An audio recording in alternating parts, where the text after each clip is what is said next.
Hello and welcome to the Joemain. My name is Joe and I am the host of the Joemain, which is kind of why I call it the Joemain. Weird. Hey, today's the cinema edition. Check this out. Got my trusty iPhone here, and here in the corner, ooh, you can see the video from the iPhone at the same time. Hey, woo! So check it out, okay? I have, for those of you who didn't catch the last episode of the Joemain, I am working on a feature-length movie. It's awesome. The movie is entitled The Serpent's Tongue by Bad Lemon Productions.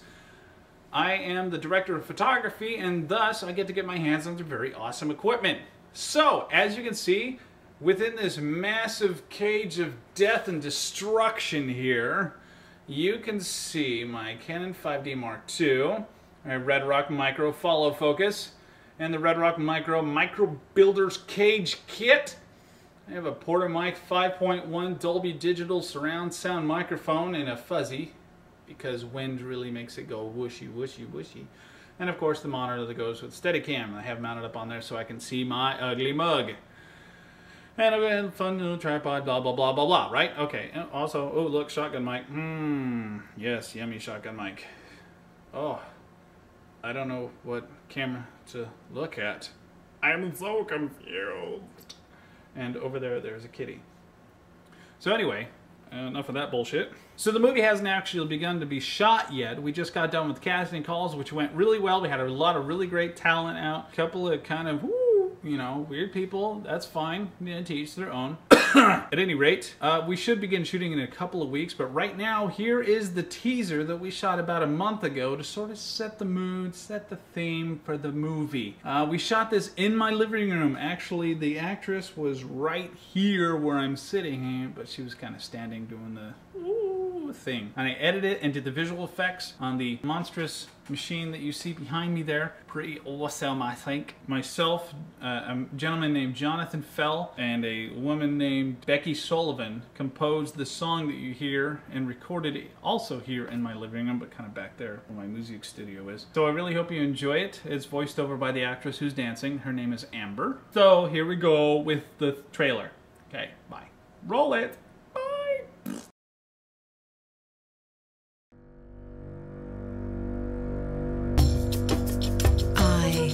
The daughter of the heavens and the consort of fire.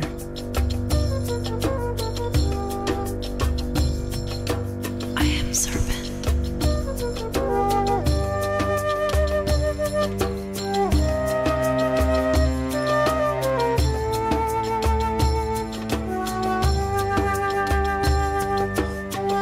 I serve no man, yet it is service that I offer.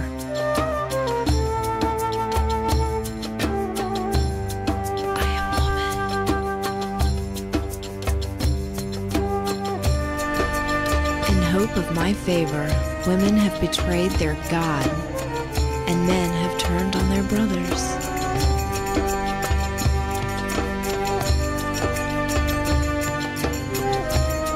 I am Lilith.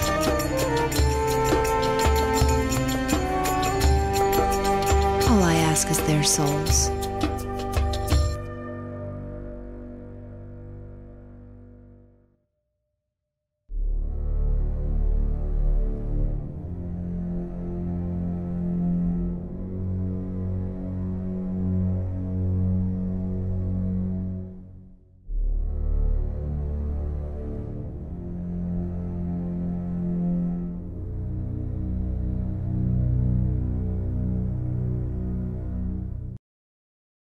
So, I'm not going to go into too much detail because it's kind of old news by now, but because I haven't done a frickin' Joemain in for frickin' ever, I'm going to frickin' go over it. There's a new jailbreak out for the iPhone. Yay! You just take your iPhone, you point your little mobile Safari to www.jailbreakme.com, and you slide the frickin' jailbreak, and you're done. It's that simple. You guys remember the olden days when you used to have to connect it to a computer, and you used to have to do all this, hold your buttons down for 15 seconds, but let go of one, but don't hold it too long, otherwise you fuck it all up and you gotta start over again. Well, those days are gone. At least they were. The iPhone dev team used an exploit in the way Safari loads PDF files. So essentially what they did, they delivered a malformed PDF to Safari, which allowed it to execute some arbitrary code. This code was essentially the jailbreak, allowing you full access to the operating system. Drop some City of Love on that bad boy, little tweak here, little tweak there, and you got yourself a wonderfully jailbroken iPhone without even having to respring at all. From the standpoint that you didn't need a computer to do it, it's a huge slap in the face into all of the security programming that Apple has put into their iOS platform. However, as of this filming, Apple has since plugged the hole in the latest version of their iOS operating system, but I can only imagine it's only a short amount of time before another exploit's found. Relating to that, Apple has been found loitering in the patent office recently, trying to patent a technique to be able to determine whether the iPhone's user is authorized or not, or if there is unauthorized activity on the iPhone.